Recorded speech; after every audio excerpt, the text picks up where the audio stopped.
नमस्कार दोस्तों, जय हिंद, वंदे मातरम। आप सभी का बहुत बहुत स्वागत है आपके अपने YouTube चैनल एग्ज़ाम ट्रिकी में, जहां पर आज हम बात करेंगे डीएड स्पेशल एजुकेशन आईडीडी के जो भी हमारे फर्स्ट ईयर के स्टूडेंट हैं, इनका paper number 2 characteristics of children with developmental disabilities, जहां पर भैया यूनिट 1 और यूनिट 2 को जो है अपलोड कर दिया गया है और हम इस वीडियो में यूनिट 3 पर बात करेंगे।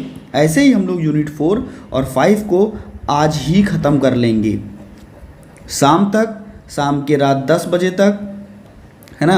रात 10 बजे तक आपको ये 4 यूनिट और 5 यूनिट की जो वीडियो हैं रात 10 बजे तक आपको मिल जाएंगी, है ना। मैं इसलिए बता रहा हूँ क्योंकि शायद हो सकता हो कि ज़्यादा वीडियोस जब अपलोड होती हैं तो नोटिफिकेशन नहीं जाती आप लोगों के पास, तो ध्यान दे लीजिएगा। चैनल पर आप वीडियो लिस्ट में देख लीजिएगा, प्लेलिस्ट जो बना दी गई है वहाँ पर भी आप देख सकते हैं, है ना। और अगर आप टेलीग्राम ग्रुप से ज्वाइन किए हैं वहाँ पर, तो वहाँ पर भी वीडियो को शेयर कर दिया जाएगा। अगर आपके पास नोटिफिकेशन नहीं जाती है तो भी आप इन वीडियोस को देख सकेंगे। लेकिन आज के दिन में ये तीनों यूनिटें जो आपकी बची हुई हैं, यूनिट 3, यूनिट 4 और यूनिट 5, इनको मैं यहाँ पर आपको कवर कर दूँगा, ठीक है। तो इतना आपको ध्यान रखना है सभी के लिए, और एक बार अपने सभी मित्रों तक वीडियो को शेयर कर दीजिएगा, जिससे कि भैया जो कि अपना एग्ज़ाम ट्रिकी परिवार है वो बड़ा हो सके। और टारगेट तो यही है कि जब तक आप लोगों के एग्ज़ाम चलें तब तक अपना परिवार कम से कम अर्धशतक लगा ले, यानी कि 43 के अपने पास होने वाले हैं अपने परिवार में लोग।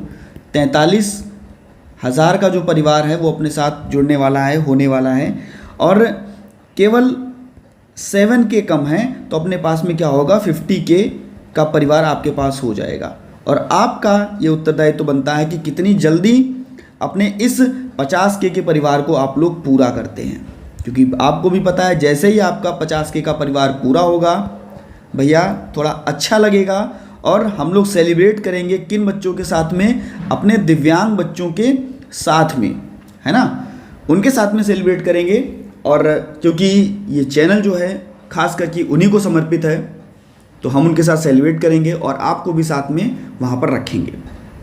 तो दोस्तों 50K कैसे करना है ये आपकी जिम्मेदारी, और वीडियोस जो आपके लिए अपलोड की जा रही हैं, चाहे वो HI के लिए अपलोड की जा रही होंगी या IDD के लिए, है ना। और कॉमन पेपर आपका IDD, HI और VI के स्टूडेंट का भी जो कॉमन पेपर है वो भी आपको मिल जाएगा। HI और IDD के लगभग सभी पेपर और VI का जो है वो कॉमन पेपर, तो इतना आप लोगों के लिए यहाँ पर अपलोड कर दिया जाएगा। तो आपको अपने परिवार को 50K पहुँचाना है, और एक बार सभी मित्रों तक, सभी सहपाठियों तक, घर के सभी सदस्यों तक जो भी आपके साथ में डीएड स्पेशल एजुकेशन कर रहे हैं, सभी तक वीडियो को शेयर कर दीजिएगा। बस दोस्तों, क्योंकि मैं बार बार नहीं बोलता हूँ, सभी वीडियोज़ में मैं बहुत कम बोलता हूँ इसके बारे में, आपका उत्तरदायित्व तो है। अब हम बात करते हैं यूनिट 3 की, और अब लास्ट तक कोई भी लाइक, कोई भी सब्सक्राइब नहीं, आपका मन हो तो कीजिएगा, ना मन हो तो कोई बात नहीं। यूनिट 3.1 में हम लोग बात करेंगे इंट्रोडक्शन टू ASD, यानी कि जो हमारे ऑटिज़म स्पेक्ट्रम डिसऑर्डर वाले बच्चे हैं, ASD के जो स्टूडेंट हैं, इनके हम इंट्रोडक्शन की बात करेंगे कि इनका आखिरकार परिचय क्या है। और जब भी हम बात करेंगे स्वलीनता वाले बच्चों का परिचय की, यानी कि ऑटिज़म स्पेक्ट्रम डिसऑर्डर वाले बच्चों की परिचय की, तो हम कहेंगे कि जो ये आपकी स्वलीनता है इसको हम लोग ऑटिज़म कहते हैं। और ये जो शब्द आपका ऑटिज़म है ये ऑटो शब्द से बना हुआ है, जो कि आपका एक ग्रीक भाषा का शब्द है, और इसका अर्थ है अपने आप में खो जाना, या लीन हो जाना, अपने आप में खो जाना या लीन हो जाना। इसमें क्या होता है, बच्चे का व्यवहारिक, बच्चे का सामाजिक बोलचाल, है ना, बच्चे की भाषा, बच्चे का शारीरिक विकास, और बच्चे में सुनने की समस्या क्योंकि वो आपसे अगर नज़रें नहीं मिला रहा है तो बच्चा आप पर ध्यान नहीं दे रहा है। तो इन सभी चीज़ों का एक मिला जुला रूप देखने को मिलेगा, मिला जुला रूप देखने को मिलेगा आपके ऑटिज्म स्पेक्ट्रम डिसऑर्डर में। स्पेक्ट्रम का मतलब ही होता है गुच्छा, और स्पेक्ट्रम का मतलब है गुच्छा, यानी कि गुच्छे में सारी चीज़ें, बच्चे का व्यवहार, बच्चे का सामाजिक बोलचाल, बच्चे का भाषा, आंखें ना मिलाना, है ना, ये सारी चीज़ें जो होती हैं वो शामिल होती हैं। एक प्रकार का ऑटिज्म जो है वो गुच्छे के रूप में हम जिसको देख सकते हैं, जहाँ पर बच्चा सामाजिक समायोजन, मेल जोल, बातचीत करने में और एकाग्रचित होने में, यानी कि जो काम उसको कराया जा रहा है वहाँ पर उसका मन जो है वो नहीं लगेगा, अपने कार्य को सही से नहीं करेगा। और ये जो है आपको 0 से 3 वर्ष में आपको ये देखने को मिलती है जो आपका ऑटिज्म है। इसके बारे में आप लोगों ने दोस्तों डिसेबिलिटी में भी पढ़ा होगा, और यहाँ पर भी ऑटिज्म के इंट्रोडक्शन के बारे में आपसे पूछा गया है। तो कहेंगे हम, क्योंकि इसको हम लोग सबसे पहले किसके नाम से जानते थे, कैनर व्याधि के नाम से जानते थे, जिसको हम लोग कैनर व्याधि को कैनर सिंड्रोम भी बोल सकते हैं। तो हम कहेंगे कि स्वलीनता को हम लोग कैनर व्याधि या कैनर सिंड्रोम के नाम से भी जानते थे, क्योंकि लियो कैनर जी ने इसको सर्वप्रथम खोजा था और बताया था कि लगभग 10,000 बच्चों में से 4 बच्चे ऐसे होते हैं जो स्वलीनता से ग्रसित होते हैं, जिनमें संप्रेषण, सामाजिक सोच विचार, है ना, इनका व्यवहार जो है वो प्रभावित होता है। और ख़ास करके जो बॉयज़ हैं, जो लड़के हैं, है ना, जो आपके लड़के हैं वो प्रभावित होते हैं, और लड़कियां इससे कम प्रभावित होती हैं, ये देखने को मिला। कैनर ने क्या किया, लियो कैनर जी ने क्या किया, 1943 की बात है, इन्होंने क्या किया, बाल्टीमोर में क्या किया कि 11 बच्चों पर परीक्षण किया। जो बच्चे इन्होंने परीक्षण में लिए थे वो कैसे थे, मेंटल रिटार्डेशन थे, यानी कि मानसिक मंदता से ग्रसित थे। तो इन्होंने उनमें भावनात्मक रूप से जब कमी पाई तो इन्होंने कहा कि भैया हम इन बच्चों को कह सकेंगे कि ये बच्चे जो हैं वो कैनर सिंड्रोम के नाम से जाने जाएंगे। इनको हम कहेंगे इनमें भावनाओं का जो क्षमता है वो कम है, बच्चों में संप्रेषण करने की क्षमता कम है ना, नहीं कर रहा है बच्चा, तो इनको हम कैनर सिंड्रोम के नाम दिया, इनको कैनर सिंड्रोम के नाम से जाना, जो भी लक्षण बच्चे में देखने को मिले। और साथ ही साथ अगर हम परिभाषा की बात कर लें यहीं पर, क्योंकि परिचय में सारी चीज़ें आती हैं, तो अगर हम परिभाषा की बात कर लें तो वहाँ पर भी आपको परिभाषा के बारे में बताया था, कहा था अमेरिकन विकलांग अधिनियम 1990 की परिभाषा दी गई और कहा गया स्वलीनता एक विकासात्मक विकलांगता है, जिसको डेवलपमेंटल डिसेबिलिटीज़ बोल सकते हैं, विकासात्मक विकलांगता है। और ये एक बार होने के बाद में कह सकते हो कि इसकी जो स्थिति है वो हमेशा जो है दिन प्रतिदिन वो बढ़ती रहती है, यानी कि गंभीरता का जो स्तर है वो बच्चे का बढ़ता रहेगा। यहाँ पर बच्चा शाब्दिक, अशाब्दिक संप्रेषण, सामाजिक अंतःक्रिया, ये जो बच्चे का है वो प्रभावित होगा। और मैंने आपको बताया कि यह भैया 0 से 3 वर्ष के अंतर्गत होता है, जहाँ पर बच्चे का शैक्षिक निष्पादन है, बच्चे का जो शिक्षा है वो प्रभावित होगी, और बच्चे में का जो कह सकते हैं कि प्रायः बच्चों में जो भी लक्षण देखने को मिलेंगे, हो सकता है बच्चा बार बार चीज़ों को दोहरा रहा हो, बच्चा संवेदनाओं को प्रदर्शित ना कर पा रहा हो, संवेदी अनुभूतियाँ हो बच्चे को, या बच्चा दिनचर्या में अपने परिवर्तन ना करना चाह रहा हो, तो ऐसे बच्चे आपको देखने को मिलेंगे। और हम कह सकेंगे कि इसमें जो भावनात्मक कमी है बच्चे में वो ज़्यादा देखने को मिलती है, जिससे बच्चे का शैक्षिक निष्पादन जो है वो प्रभावित होता है। आखिरकार ये जो आपका ऑटिज्म है, इसमें जो आपकी स्थितियां होंगी एटिपिकल, एस्पर्गर, रेट्स और डिसइग्नेटिव डिसऑर्डर, तो ये स्थितियां इसके अंतर्गत देखने को मिलती हैं। हम कह सकते हैं कि ये बच्चे आपसे नज़रें नहीं मिलाएंगे, और कुछ ऐसे अनुवांशिक कारण भी होते हैं जिससे आपका जो ऑटिज्म है वो हो सकता है, एचडी हो सकता है। खास करके अगर देखा जाए बच्चे में जन्म के बाद 0 से 3 वर्षों के दौरान ही होता है। कारण क्या होता है कि माता पिता के बच्चे पर ध्यान ना देना, बच्चे के साथ संप्रेषण ना करना, और बच्चे को एक खिलौने के साथ में या लोगों के साथ में ना बिठाना, खिलौने के साथ में छोड़ देना। जहाँ पर बच्चा खिलौनों के साथ में अर्थपूर्ण ढंग से क्रिया करेगा और बच्चा क्या करेगा, आपकी जो चीज़ें उनको नहीं संभाल पाएगा, नहीं कर पाएगा। धीरे धीरे बच्चा उन्हीं प्रतिक्रियाओं में ढल जाएगा। तो ये आपका ऑटिज़म के अंतर्गत ऑटिज़म का परिभाषा परिचय ये मैंने आपको बता दिया।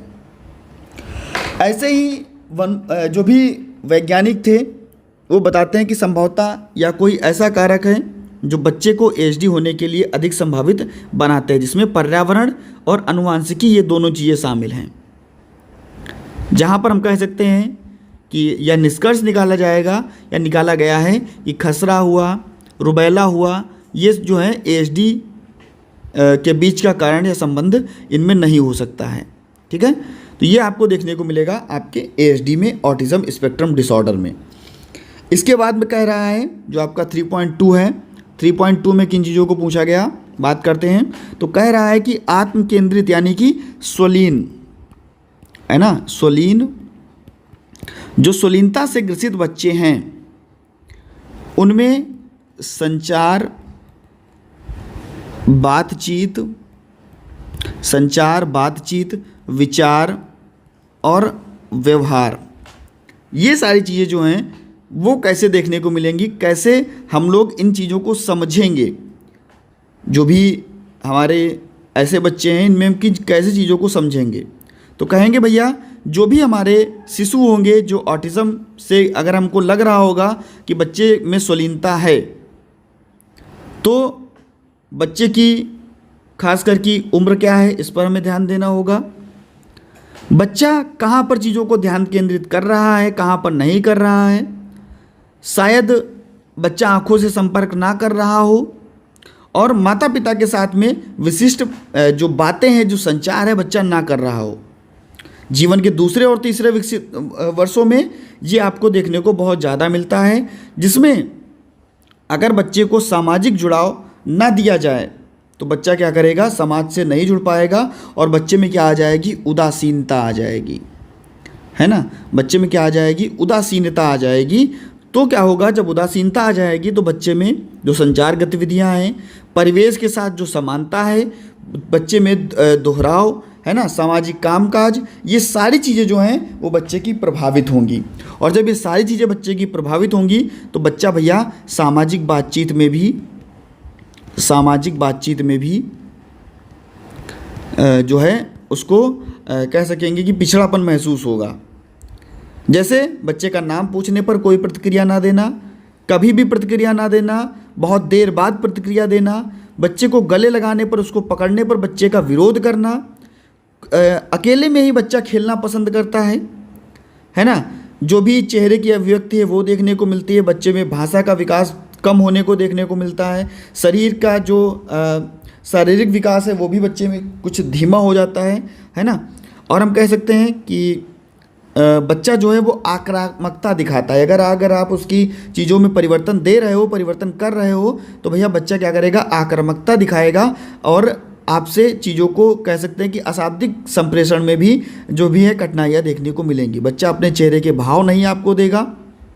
मान लीजिए बच्चा रो रहा है या हंस रहा है तो आपको पता भी नहीं चलेगा कि रो रहा है कि हंस रहा है ना। उसकी गतिविधियाँ उसको स्वयं नहीं समझ में आ रही होंगी, आप भी उसको नहीं समझ पाओगे। तो ये आपको 3.2 में देखने को मिलेगा। इसके बाद में आपका जो 3.3 है, 3.2 में बच्चे का जो भी व्यवहार कौशल, ऑटिज़म बच्चे का कम हो रहा था, संचार, बातचीत, व्यवहार, है ना, ये सारी चीज़ें जो हैं वो बच्चे में कम देखने को मिलेंगी, है ना। इसके बाद में आपका जो 3.3 है, यहाँ पर बात कर रहा है जो भी तंत्रिका संज्ञानात्मक सिद्धांत है, या हम कह सकते हैं न्यूरो कॉग्निटिव जो थ्योरी है बच्चे की, या जो आपकी न्यूरो कॉग्निटिव थ्योरी है, इसको कक्षा शिक्षण में हम कैसे ऑटिज़म बच्चों के सिद्धांत को हम इससे बता सकते हैं, जो कि आपकी तंत्रिका संज्ञानात्मक सिद्धांत है। तो जब भी हम इसकी बात करेंगे, इस सिद्धांत के अंतर्गत हम कह सकते हैं, जो कि आपका तंत्रिका संज्ञानात्मक सिद्धांत है, इसके अंतर्गत हम कह सकते हैं यह जो कि आपका तंत्रिका संज्ञानात्मक सिद्धांत है, ये एक प्रकार का क्या है, ये एक समूह है, ठीक है, जो हमें यह समझाने का प्रयास करता है कि मस्तिष्क कैसे सूचनाओं को संसाधित करता है, कैसे सीखता है और याद रखता है। जो हमारा मस्तिष्क है सूचनाओं को कैसे संसाधित करेगा, कैसे चीज़ों को रखेगा और कैसे सीखेगा और कैसे उन चीज़ों को याद रखेगा।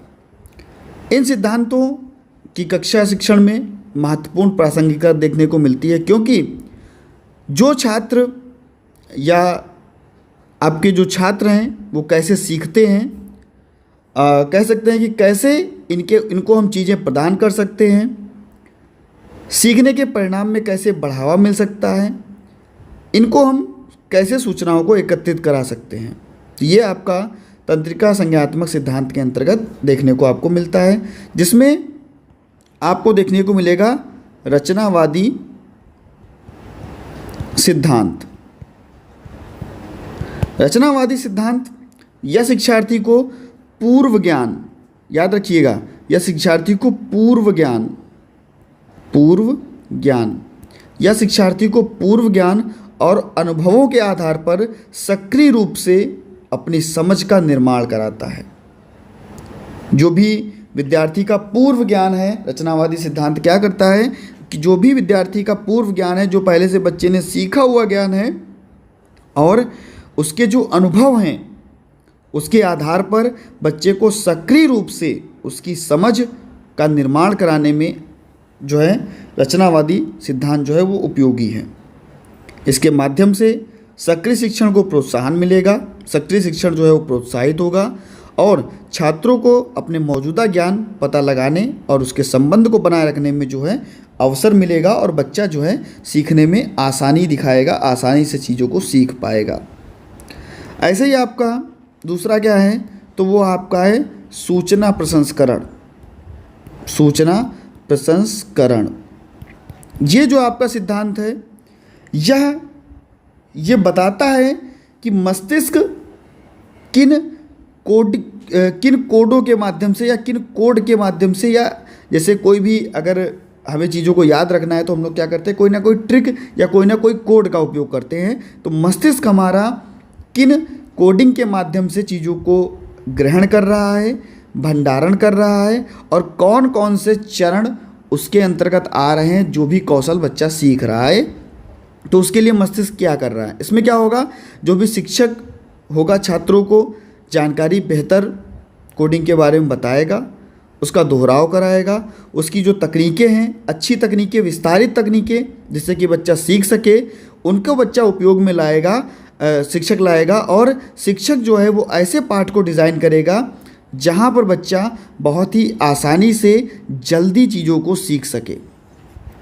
ऐसे ही आपने अभी मैंने आपको यूनिट 2 में ही पढ़ाया था मल्टीपल इंटेलिजेंस थ्योरी, है ना। मल्टीपल इंटेलिजेंस थ्योरी जब आपने पढ़ी होगी तो वहाँ पर गार्डनर जी की बात आई होगी, जिसमें गार्डनर ने कहा कि बच्चे की भाषाई, बच्चे की तार्किक, बच्चे की स्थानिक, संगीतिक और शारीरिक हुआ, कह सकते हैं कि बच्चे का पारस्परिक, अंतरावैयक्तिक और प्राकृतिक बुद्धि, आपको 8 प्रकार की बुद्धियाँ देखने को मिली।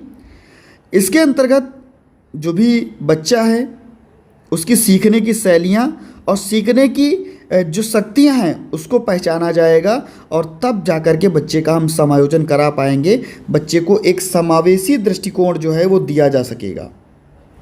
बच्चे का सामाजिक संज्ञानात्मक विकास, जहाँ पर हम बात करते हैं सामाजिक संज्ञानात्मक विकास की या सामाजिक विकास की, तो हम कहते हैं भैया बैंडूरा जी, तो यहाँ पर बच्चे की जो सामाजिक संपर्क है उसका, उससे संबंधित चीज़ों का अवलोकन किया जाएगा।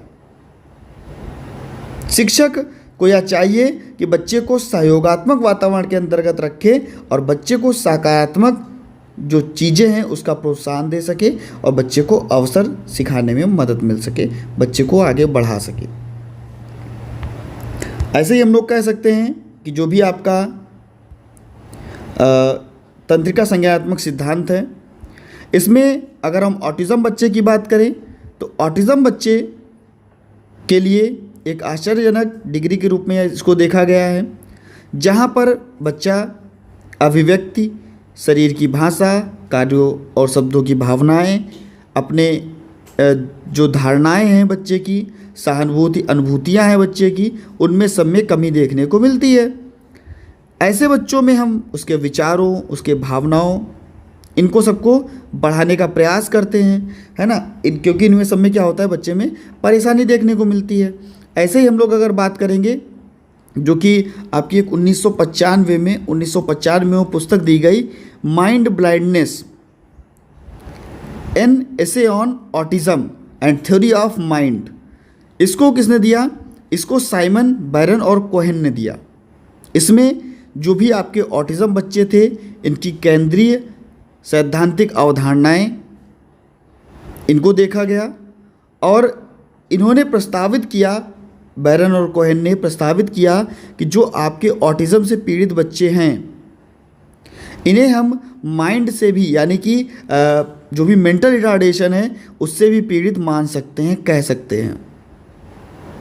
क्योंकि हमें ये देखने को मिलता है कि पहले से जो भी व्यक्ति कार्य को या संयुक्त रूप से नहीं कर पा रहा है, वहाँ पर उसके मौलिक कदम आगे की ओर नहीं बढ़ पाएंगे और जो भी सोच है, इरादा है, विश्वास है, बच्चे में कमी देखने को मिलेगी। इससे बच्चा कह सकेंगे धीरे धीरे एक जो विश्वास है बच्चे का वो कम होगा और बच्चा जो भी चीज़ें हैं उनको धीमे से प्रकट कर पाएगा, धीरे में प्रकट कर पाएगा। उदाहरण के लिए हम कह सकते हैं कि जो भी व्यक्ति है, अगर हमें उसमें संगीत, स्मृति, गणना, इन सभी चीज़ों का उल्लेख चाहिए, अच्छा अगर कराना है, तो बच्चे को एक अत्यधिक चीज़ों को ध्यान दे करके जो भी उसका डेटाबेस है वो तैयार करेंगे और छोटे तत्वों में बच्चे को हम सीखने के लिए तत्पर करेंगे, जिससे बच्चा चीज़ों को अर्थ निकाल सके, चीज़ों को जान सके और भैया वो आगे बढ़ सके। तो ये आपको यहाँ पर देखने को मिलेगा, जो कि आपका जो कि आपका तंत्रिका संज्ञानात्मक सिद्धांत के अंतर्गत देखने को मिलेगा। इसके बाद में हम बात करते हैं आपके यूनिट, इसको थोड़ा ऊपर कर लेते हैं, यूनिट 3.4 की। और यूनिट 3.4 जो है वो ऑटिज्म बच्चे की संवेदी संस्करण की बात करता है, संवेदनाओं की बात करता है या संवेदी प्रसंस्करण की बात करता है। संवेदी प्रसंस्करण, क्योंकि आपको पता है कि ये बच्चे चीज़ों को स्पर्श करने में, जो भी हमारी संवेदनाएं हैं, चीज़ों को देखने में, सुनने में, स्पर्श करने में, है ना, यहाँ पर जो है स्वाद में, अपनी अनुभूतियों में, इनमें पिछड़ापन बच्चे का देखने को मिलता है। बच्चा सुनने में, देखने में, चखने में, है ना, इनमें जो है पिछड़ापन बच्चे में देखने को मिलता है, जिसमें दो इंद्रियां और आपकी जोड़ी गई, वेस्टिबुलर और प्रोप्रियोसेप्टिव। जहाँ पर कह सकते हैं कि वेस्टिबुलर सेंस लोगों को संतुलन करने में मदद करता है, संतुलित करने में बच्चे को मदद करता है, और प्रोप्रियोसेप्टिव जो होता है वो बच्चे को जानने में मदद करता है, किसी भी चीज़ को जानने में मदद करेगा आपका प्रोप्रियोसेप्टिव, और जो आपका वेस्टिबुलर होगा वो बच्चे में संतुलन में मदद करेगा, जो भी क्रियाएं बच्चा कर रहा होगा उसमें संतुलन लाने में मदद करेगा। इस प्रकार से यहाँ पर ऑटिज्म बच्चों की 7 प्रकार की जो इंद्रियां बताई गई, उनकी 7 प्रकार की इंद्रियां बताई गई। इसमें बच्चा कहाँ पर कठिनाई महसूस कर रहा है, क्योंकि तंत्रिका तंत्र संबंधी जो प्रक्रिया होगी वहाँ पर बच्चा देरी दिखाएगा, बच्चा संवेदी सूचनाओं को संसाधित नहीं कर पाएगा, एकीकृत नहीं कर पाएगा, और जो भी बच्चे का पर्यावरण है उसमें बच्चे की जो जानकारी है उसके प्रति प्रतिक्रिया नहीं दे पाएगा।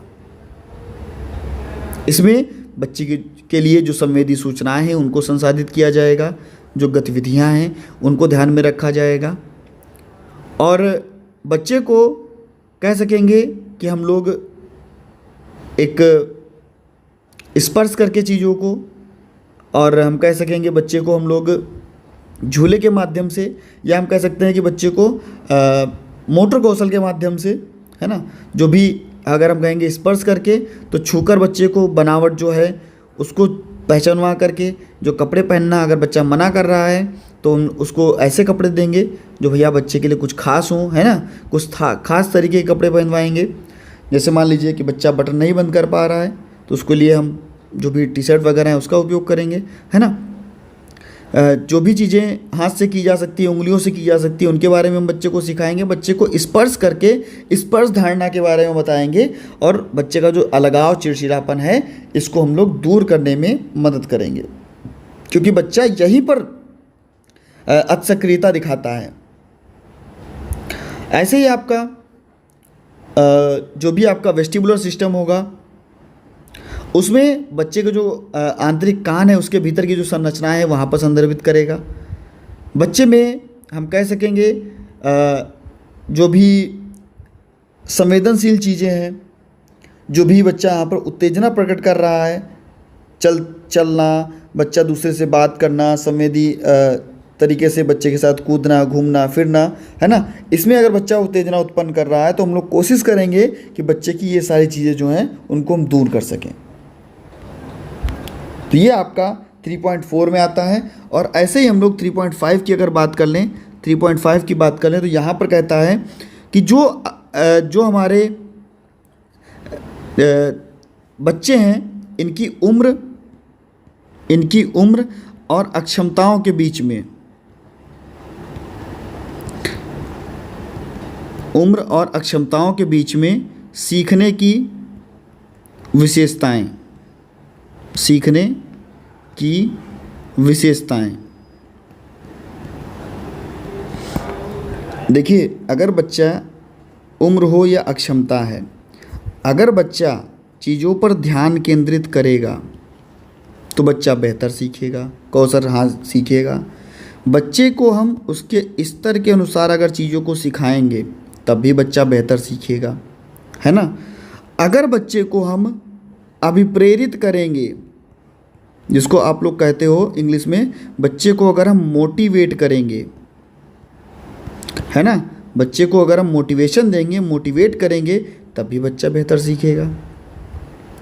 तो उसके जब हम ध्यान अगर बच्चा देगा तो बच्चा कैसे ध्यान देगा, तो कहेंगे बच्चे को हम जो भी हमारा बच्चा है, इसके लिए जो भी हम सूचनाओं को एकत्रित करेंगे और ऐसी सूचनाओं को एकत्रित करेंगे, ऐसी चुनिंदा सूचनाओं को एकत्रित करेंगे जिनमें हम बच्चे को उदाहरण दे करके, बच्चे को संवेदनाओं के माध्यम से, नई नई सूचनाओं के माध्यम से,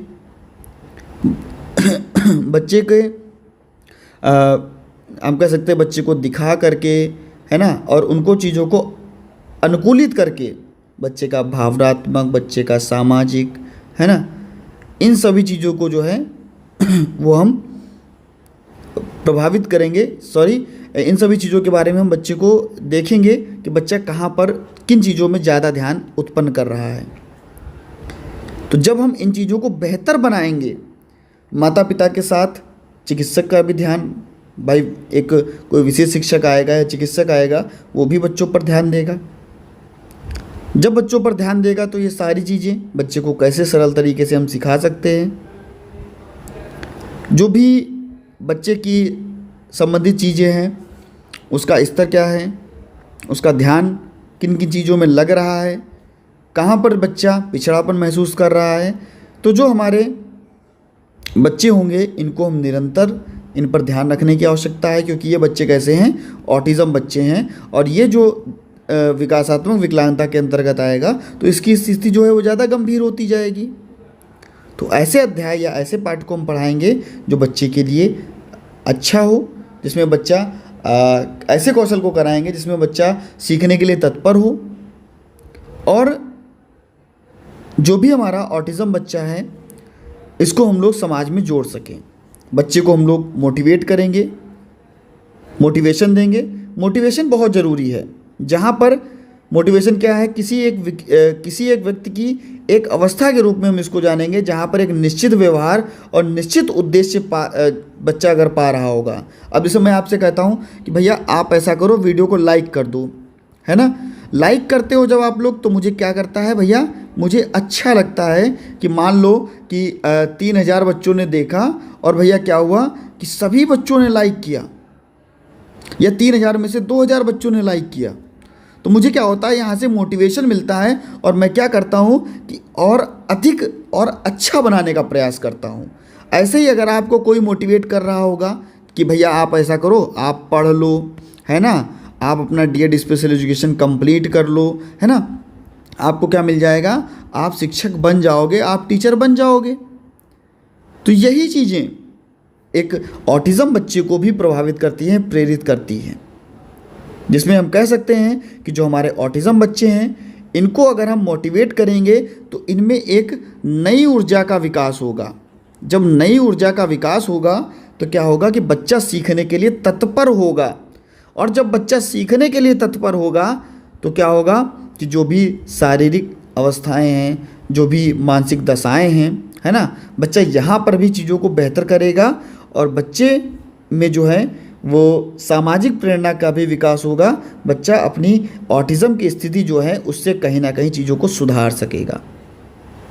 हम लोग थ्योरीज ऑफ माइंड का भी प्रयोग कर सकते हैं, TOM जिसको बोलते हैं।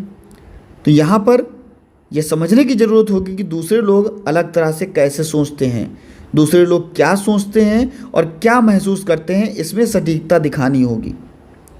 बच्चे का खेल कौशल, बच्चे का सामाजिक कौशल, बच्चा खेल रहा है तो अपने कम उम्र के साथ बच्चों के साथ खेल रहा है कि ज़्यादा उम्र के साथ बच्चों के साथ खेल रहा है, उसकी रचनात्मक सोच क्या है, उसकी क्षमता क्या है, इन सभी चीज़ों को देखा जाएगा। खास करके जो बच्चे के दिन प्रतिदिन की चुनौतियां हैं, दिन प्रतिदिन के जो कार्य हैं, उन पर कार्यवाही की जाएगी और बच्चे के विशेष रूप से आगे बढ़ाने के लिए हम तत्पर रहेंगे। हमारा ऑटिज़म बच्चा हो और चाहे हमारा बौद्धिक अक्षम बच्चा हो, कोई भी बच्चे हो, उनकी ज़रूरतें, उनका संप्रेषित कौशल, मौखिक चीज़ें, सहानुभूति जो है उनके प्रति हम दिखाएंगे और भैया उनको एक अच्छा व्यक्ति बनाने की कोशिश करेंगे, एक अच्छे संचार कौशल की ओर, सामाजिक प्रेरणा की ओर आगे बढ़ाएंगे, जिससे वे अपने समाज में तालमेल को बढ़ा सकें। इस प्रकार से दोस्तों आपका यूनिट 3 जो है वो भैया यहाँ पर कंप्लीट होता है और आप अच्छे से पढ़िए। यूनिट 4 और 5 आपको आज शाम तक ही आपकी जो वीडियो है रात 10 बजे तक अपलोड कर दी जाएंगी। अगर आपके पास नोटिफिकेशन नहीं जाता है तो आप टेलीग्राम पर भी इसकी जो लिंक है वो शेयर कर दिया जाएगा, और क्योंकि नोटिफिकेशन नहीं जाएगा मुझे पता है, चौथी या पाँचवीं वीडियो का, अगर चौथी का चला जाएगा तो पाँचवीं वीडियो का आपका नोटिफिकेशन नहीं जाने वाला, ये मुझे बहुत अच्छे से पता है। तो आप लोग क्या कीजिएगा कि वीडियो लिस्ट में देख लीजिएगा, वीडियो अपलोड कर दी जाएगी और रात 10 बजे तक आपकी ये चौथी और पाँचवीं यूनिट भी अपलोड कर दी जाएगी। तो दोस्तों मिलता हूँ नेक्स्ट वीडियो में नई जानकारी के साथ। बने रहिएगा आपके अपने चैनल एग्जाम ट्रिकी पर। धन्यवाद।